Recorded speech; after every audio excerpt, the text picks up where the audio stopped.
Assalomu alaykum, barchaga xayrli kech, hurmatli ayollar. Meni oxirgi qo'ygan postimga sizlarda noto'g'ri fikr paydo bo'lib qolishi mumkin. Bu o'zini ko'rsatmoqchi bo'ldi yoki kimnidir yomon ko'rsatmoqchi bo'ldi deb. Alloh guvohki, men umuman unaqa maqsadda qo'yganim yo'q.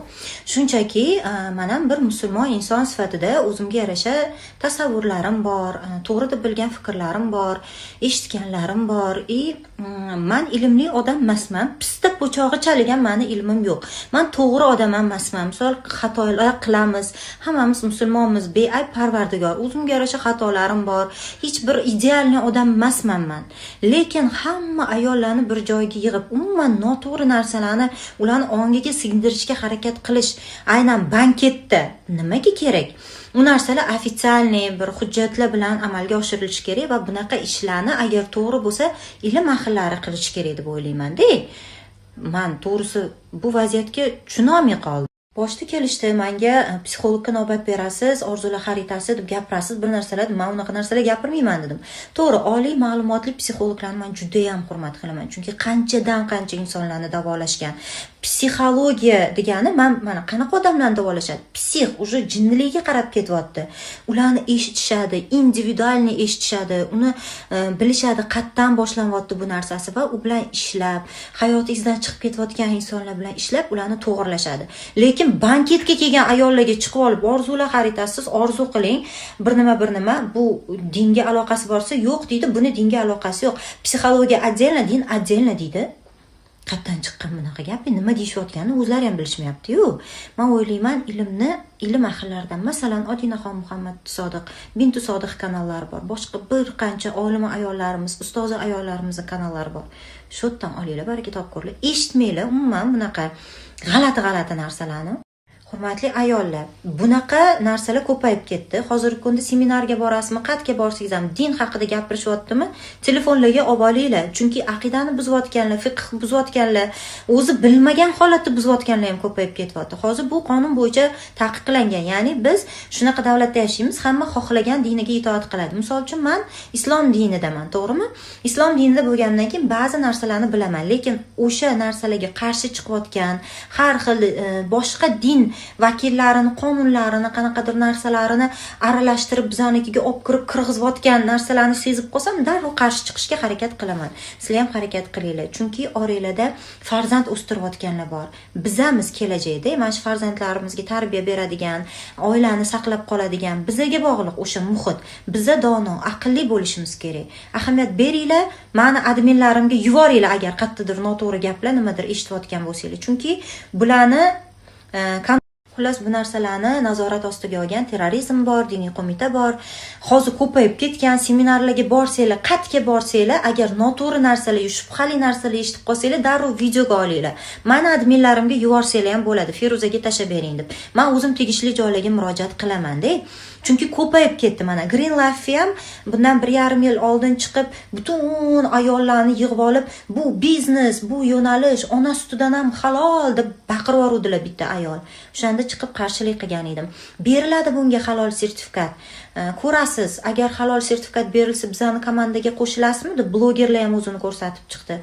1,5 yil vaqt o'tdi, berilmadi u biznesga halol degan sertifikat. Berilmaydi, chunki din ahllari buni nojoiz deb aytib bo'lishgan.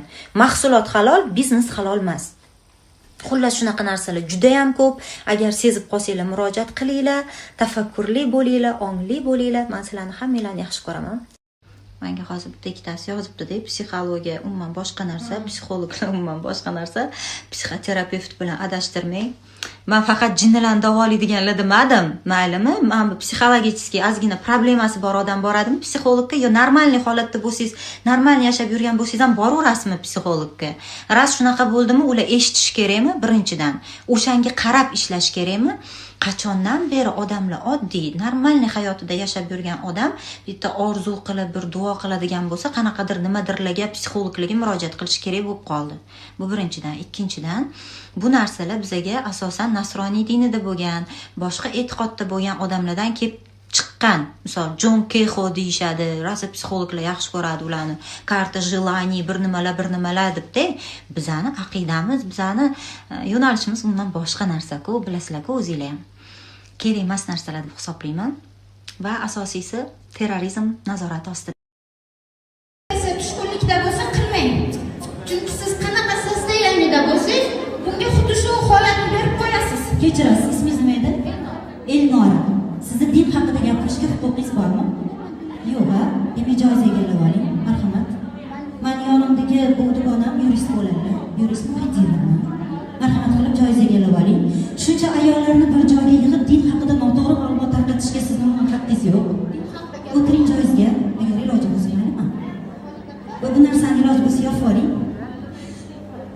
Bu avvalambor bu narsani gapirmagan bo'lardim, lekin Alloh taolo har birimizga alohida umr beradi va bu mas'uliyatdan, ya'ni meni Instagramda podpисчиklarim 2.300.000 dan oshiq va bu yerda shuncha ayollar yig'ilgani munosabati bilan bu narsaga shunchaki bir musulmon sifatida qarshi shunchaki qarab tura olmayman. Birinchidan, avvalambor ismim Sharifam Feruza Normatova va men ayni damda 36 yoshdaman. Shu kungacha Alloh taolodan nima so'ragan bo'lsam, ortig'i bilan bergan va hech qanaqa orzular xaritasidan foydalanmaganman. Va aytishim kerakki, 35 yoshimda men haj amalini, musulmonlar uchun farz bo'lgan 5 ta farz ichidan eng mukammalini, eng qiyinini turmushga chiqmagan holatimda ota-onam bilan birgalikda amalga oshirdim. Buni hattoki umr davomida uncha-muncha insonlar amalga oshira olmaydi. Va bilasiz, doim professional psixologlardan tashqari boshqa psixologlarga Instagramda ham boshqa joyda ham qarshi bo'lib kelganman. Agar bunday niyatlar, bunaqa nima deydi, maqsadlaringiz bo'lsa, iloji bo'lsa boshqa joyda amalga oshiring. Va bugun banker aslida bu banker mer banker deb hisoblanadi. Sizlarga ibrat tariqasida mana shu narsaga, mana shu joy uchun bitta hikoyani sizlarga aytib o'taman. Bir olim inson bo'lgan ekan. Olim inson bo'lgan ekan, rahmat katta. Olim inson bo'lgan ekan. Men hozir bu yoqda vedущийman. To'g'ri, sizni tadbiringiz. Men bu yerga vedущий sifatida, boshlovchi sifatida taklif etilganman. Aynan qonunda kela qoling, nechanchi modda edi? Diniy ma'lumot tarqatishga hech kimning haqqi yo'q. Va o'ylaymanki, bunaqa ma'lumotlarni boshqa joyda tarqatsangiz to'g'ri bo'ladi. Ayollarni ongini zaharlashga yoki hali tasdiqlanmagan, hujjatlanmagan ma'lumotlar bilan bunaqa zaharlashga hech kimning haqqi yo'q deb o'ylayman. Faqat Allohga ishoning. Biz uchun berilgan namoz bor, ibodatlar bor. Allohdan to'g'ri so'rang. Xohlagan joyingizda mana shu yerda o'tirib ham so'rang. Albatta amalga oshadi. Agar niyatlar to'g'ri bo'lsa, jiddiy bo'lsa. Albatta ota-onangiz hayot bo'lsalar, ulardan so'rang. Ulardan duolar so'rang. Ularning duolari yashin tezligida ibodat bo'ladi. Biz uchun berilgan tahajjudlar bor, namozlar bor. O'ylaymanki, ortiqcha narsalarga hojat yo'q. Albatta shu yerda xizmatimni, vazifamni tugataman. Hammamizdan Alloh taolo rozi bo'lsin. Bundan buyog'iga nima gaplar gapirasiz, bemalol gapiravering. Men bo'lmagan davralarda bemalol xohlagan gapingizni gapiravering. Ishonib menga ushbu tadbirni topshirganingiz uchun kattakon rahmat. O'ziga vazifamni bajardim. Hammamizdan Alloh taolo rozi bo'lsin va hech qachon shaytonning laynini har xil fitnalarga ishonmasdan to'g'ri yo'limizda hayotimizni chiroyli yashashni nasib etsin, xotimamizni go'zal qilsin, oxiratda savol javoblar